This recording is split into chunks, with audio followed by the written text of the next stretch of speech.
আলহামদুলিল্লাহ কাফা ওয়া সালামুন আলা ইবাদিহিল্লাযিনা ইসতাফা আম্মা বাদ রব্বি ইশরাহ লি সাদরি ওয়া ইয়াসসির লি আমরি ওয়াহলুল উকদাতাম মিন লিসানি ইয়াফকাহু কওলি।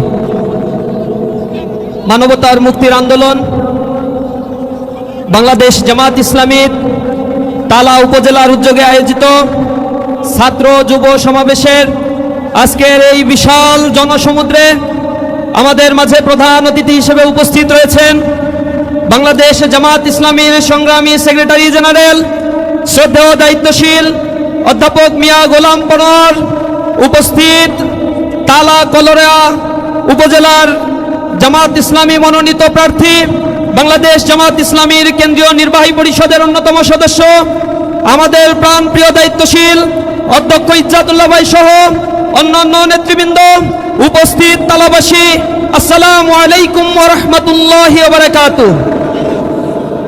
আমি বাংলাদেশ ইসলামী ছাত্র শিবিরের একটি মজলুম সংগঠনের প্রতিনিধি হিসেবে আজকে এই ছাত্র যুব সমাবেশে আপনাদের সামনে উপস্থিত হয়েছি। যে ছাত্র সংগঠনটির উপরে বিগত 15 বছর ফ্যাসিস্ট আওয়ামী লীগ অবর্ণনীয় নির্যাতন জুলুম নিষ্পেষণ করেছিল, তারা বাংলাদেশ থেকে ইসলামী ছাত্র শিবির জামাত ইসলামীর কণ্ঠস্বরকে রোধ করে দেওয়ার জন্য এহেন কোন চক্রান্ত, ষড়যন্ত্র এবং শক্তি প্রয়োগ নাই যা তারা করে নাই। তারা মনে করেছিল আমাদের গুম, খুন, হত্যা, আমাদেরকে নির্বাসিত করে বাংলাদেশের মাটি থেকে তারা নিশ্চিহ্ন করে দিতে পারবে। কিন্তু আজ 2024-25 সালে আমরা এসে দাঁড়িয়ে বলতে পারছি বাংলাদেশের টেকনাফ থেকে তেতুলিয়া, রূপসা থেকে পাতুরিয়া, তামাবিল থেকে বাংলা বাঁধ পর্যন্ত প্রতিটি ঘরে ঘরে ইসলামী ছাত্র শিবিরের জনশক্তি তৈরি হয়েছে।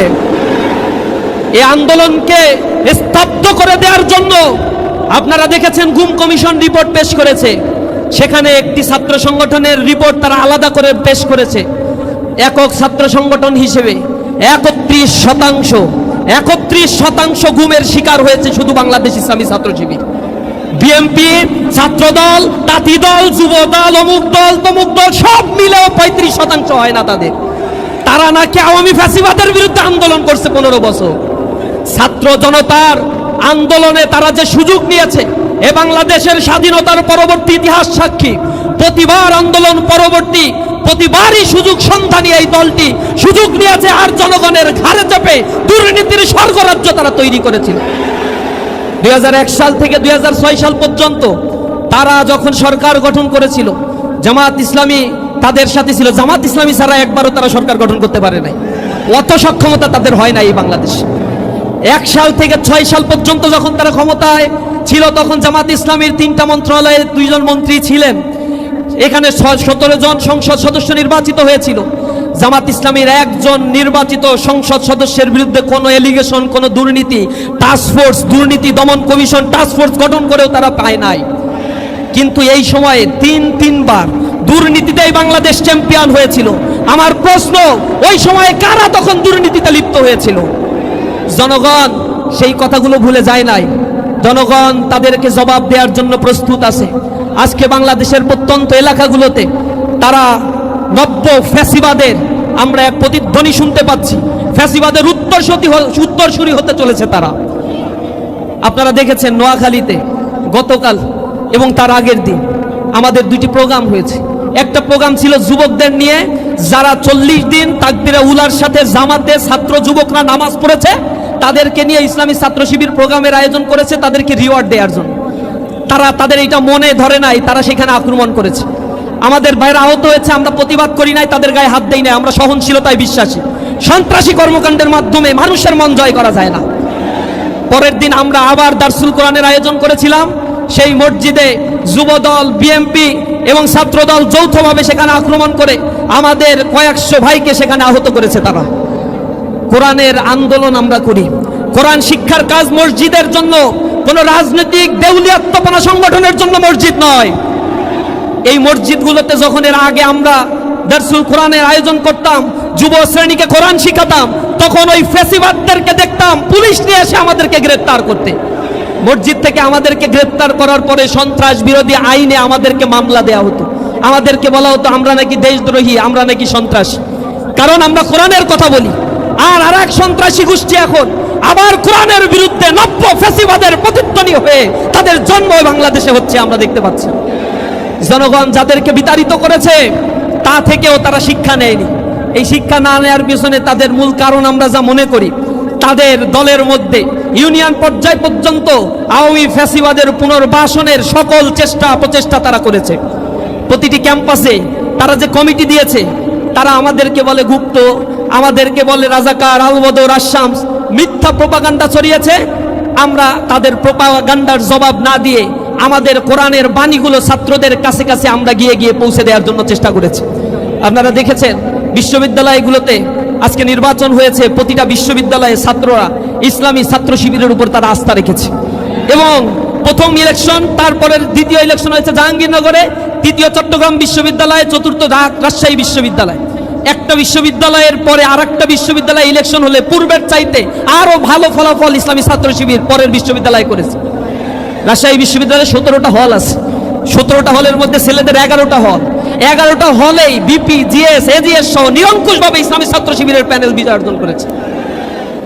এখন শিক্ষার্থীদের মধ্যে, শিক্ষিতদের, তরুণদের মধ্যে ইসলামী ছাত্র শিবির ইসলামের প্রতি জানার আগ্রহের পরিমাণ বেড়ে গিয়েছে।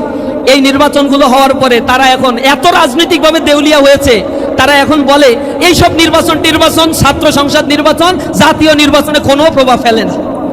অথচ বাংলাদেশের স্বাধীনতার পরে যে কয়টা ছাত্র সংসদ নির্বাচন হয়েছে, ঢাকা বিশ্ববিদ্যালয়ে যারা ছাত্র সংসদ নির্বাচনে বিজয় অর্জন করেছে, পরবর্তীতে দেখা গিয়েছে সেই সমমনা শক্তি পরবর্তীতে বাংলাদেশের রাষ্ট্র ক্ষমতায় গিয়েছে। বাংলাদেশের মানুষ এখন আর বোকা না, তাদেরকে আর ভুল বুঝিয়ে ঘুম পাড়ানি মাসি পিসির গল্প শুনিয়ে এরপরে রাষ্ট্র ক্ষমতা দখল করে আর উন্মুক্ত লুটপাট, হত্যাযজ্ঞ, খুন খারাপির রাজত্ব বাংলাদেশে আর চলবে না। তাদের চরিত্র বাংলাদেশের মানুষ দেখে ফেলছে।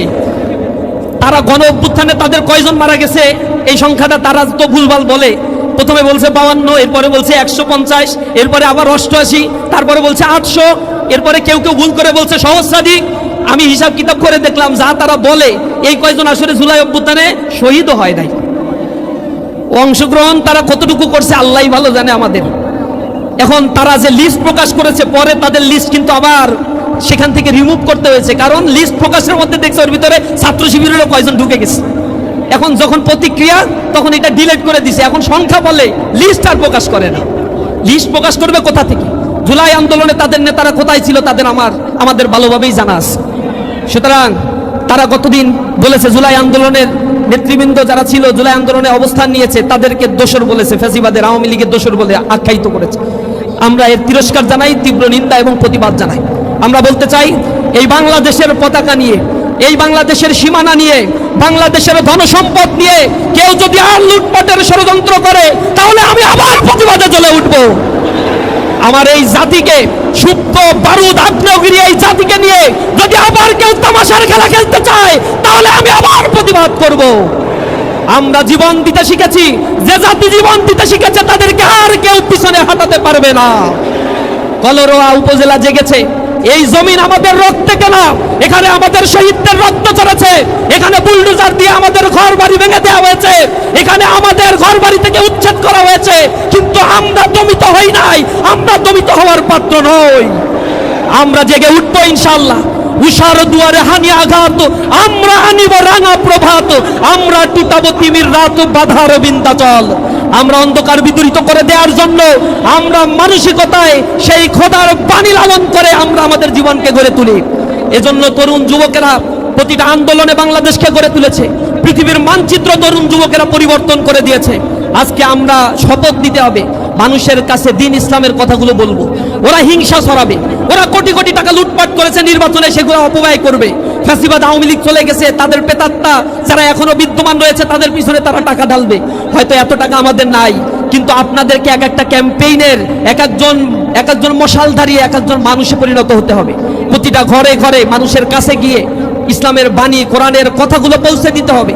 বলতে হবে নতুন এক পরিবর্তনের আভাস এসেছে, এই পরিবর্তনে যদি আমরা কার্যকর ভূমিকা না রাখতে পারি বাংলাদেশ আবার এক অন্ধকারে নিমজ্জিত হতে চলেছে। সুতরাং আমরা এই বাংলাদেশের অস্তিত্বকে বাংলাদেশের সার্বভৌমত্বকে টিকিয়ে রাখার জন্য আমাদের নিজ নিজ জায়গা থেকে সবাই সংকল্পবদ্ধ হব। আগামীর ফেব্রুয়ারির নির্বাচনে বাংলাদেশ এক নতুন সূর্যের উদয় হবে ইনশাআল্লাহ। সকলকে আন্তরিকভাবে ধন্যবাদ জানাচ্ছি। এই রোদের মধ্যেও আপনারা বসে আমাদের কথাগুলো শুনছেন, আপনারা উপস্থিত হয়েছেন। সকলকে ইসলামী ছাত্র শিবির কেন্দ্রীয় সংগঠনের পক্ষ থেকে অন্তরের অন্তঃস্থল থেকে ধন্যবাদ, মোবারকবাদ জানিয়ে আমার কথা শেষ করছি। আসসালামু আলাইকুম ওয়া রাহমাতুল্লাহি ওয়া বারাকাতুহু।